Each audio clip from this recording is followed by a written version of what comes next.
മലപ്പുറം നഗരത്തിൽ ശുചിമുറി മാലിന്യം തള്ളാനെത്തുകയും ഇത് തടയാൻ ശ്രമിച്ച യുവാക്കളെ വധിക്കാൻ ശ്രമിക്കുകയും ചെയ്ത കേസിൽ ഒടുവിൽ പോലീസ് നടപടി. സംഭവത്തിൽ ഉൾപ്പെട്ട ടാങ്കർ ലോറി മലപ്പുറം പോലീസ് കസ്റ്റഡിയിലെടുത്തു. തുടർ നടപടികൾക്കായി വാഹനം മലപ്പുറം നഗരസഭയ്ക്ക് കൈമാറിയിട്ടുണ്ട്.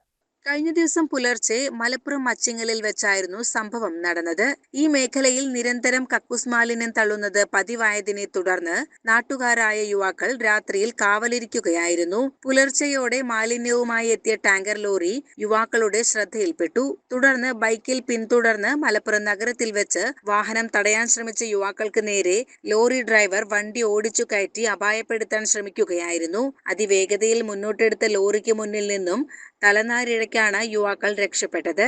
ഇതിന്റെ CCTV ദൃശ്യങ്ങൾ പുറത്തു വന്നിരുന്നു. തുടർന്ന് യുവാക്കൾ നൽകിയ പരാതിയുടെയും ഈ CCTV ദൃശ്യങ്ങളുടെയും അടിസ്ഥാനത്തിൽ പോലീസ് നടത്തിയ ഊർജിതമായ അന്വേഷണത്തിനൊടുവിലാണ് ഇപ്പോൾ വാഹനം കസ്റ്റഡിയിലെടുത്തത്. CCN മലപ്പുറം.